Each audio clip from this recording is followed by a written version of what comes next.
Hello students, today we will discuss neuropathy, and these are the causes of peripheral neuropathy, and there are different mnemonics. For example, this is DANG therapist, and D stands for diabetes, then amyloidosis, nutritional deficiencies like B12, GBS, and then toxic causes like amiodarone and drugs, hereditary like Charcot-Marie tooth disease, then endocrine causes like diabetes mellitus, relapsing alcohol-led idiopathic sarcoidosis, and thyroid. Then to memorize the toxic causes or the causes, drugs with that causes neuropathy is manic PVC. M for metronidazole, A for amiodarone, N for nitrofurantoin, then isoniazid, then cisplatin, and then after that is phenytoin, then benzyl alkaloids, and then ciprofloxacin.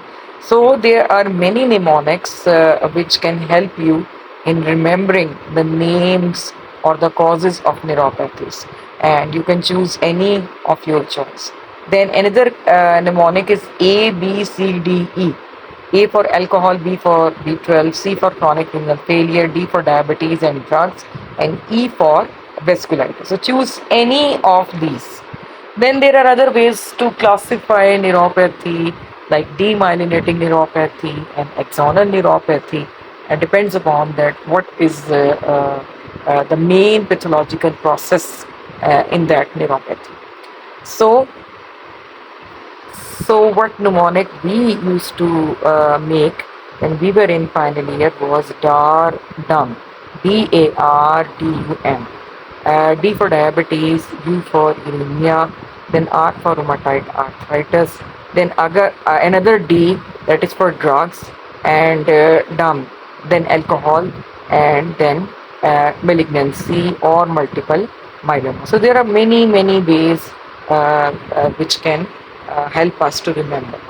So first of all, we examine if we suspect a neuropathy. If it is confirmed that the features are of neuropathy, that is reflexes are absent and muscle weakness, lower motor neuron type, then we ask the patient to undergo NCS or EMG, and we need to know that whether it is axonal or demyelinating neuropathy. Then this is another way to classify neuropathies: axonal, demyelinating, and then neuronal. So please don't get confused. Just pick one and memorize it, and then after that you have to see two or three neuropathies in detail. Like today we are going to discuss GBS. Now, the symptoms of peripheral neuropathy, whether it is of any type, they are almost same. For example, patient can present with unusual sensation, tingling and numbness, pain, muscle cramping, excessive sweating if autonomic nerve is damaged, heat intolerance, and then after that, impotence. These are autonomic symptoms. Orthostatic hypotension. While the motor nerve damage, it produces muscle cramping, twitching, reflex abnormalities. Sensory nerve damage, it will produce unusual sensation, pain, numbness, burning, balance problem, and tingling. Then this is the most important neuropathy that comes in exam. This is autoimmune problem. It usually occurs after infection, and this is a demyelinating neuropathy. And in this, paralysis is usually ascending. That is, it starts from lower limbs and it's lower motor neuron paralysis, and then it ascends upward. If it involves respiratory muscles, it can be dangerous. So this is about a typical pattern of GBS. But there is also one variant of GBS in which there is descending paralysis, which is called Miller-Fisher variety, and it is actually classically a triad of ophthalmoplegia, ataxia, and areflexia. And in this variety, we have got anti-GQ1B antibodies, while in the typical variety, we have got anti-GM1.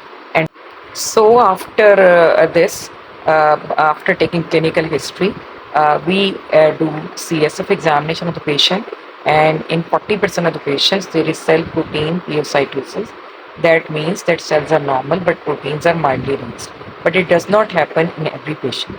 Then we do electromyography, And in electromyography, we see that motor nerve conduction velocities are greatly reduced, and sensory nerve conduction time is often slow, and there is evidence of acute denervation of muscles.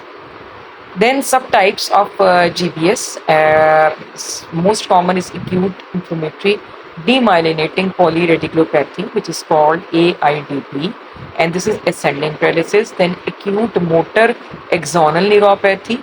Then after that, acute motor and sensory axonal neuropathy, MSAN variety, and the first one was EMAN variety, and then Miller-Fisher variety, which I have already discussed. And then after that, polyneuritis cranialis. So these are the different variants. So this is the frequency of these variants. You can see that AIDP is the most common variety, and after that it is acute motor axonal neuropathy, and after that we have got MSAN, that is motor sensory neuropathy, and the rarest form is Miller-Fisher. Now you can see here that what happens in the acute inflammatory demyelinating neuropathy. I have already told you, as far as Aman is concerned, we have got acute flaccid ascending paralysis, high CSF protein levels, and dysphagia, dysarthria, areflexia, and respiratory failure. So it is a serious variety. Then MSAN, motor sensory autonomic neuropathy, hyporeflexia, distal weakness, and sensory symptoms, they also do come.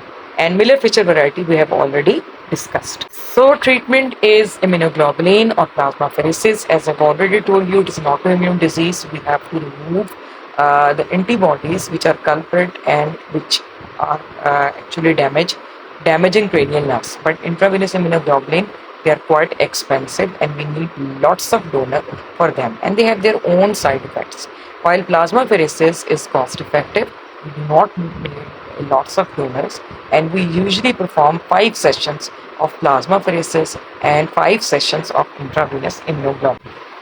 Poor prognostic feature of GBS. First of all, if poor prognostic features are bulbar symptoms and upper limb involvement, and then after that respiratory involvement, and time from the onset of symptoms to hospital admission is less than 7 days. I mean rapid progression basically.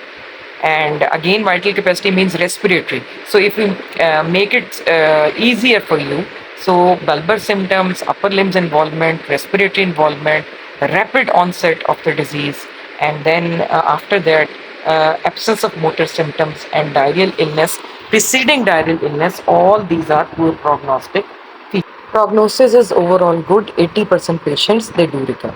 Thank you.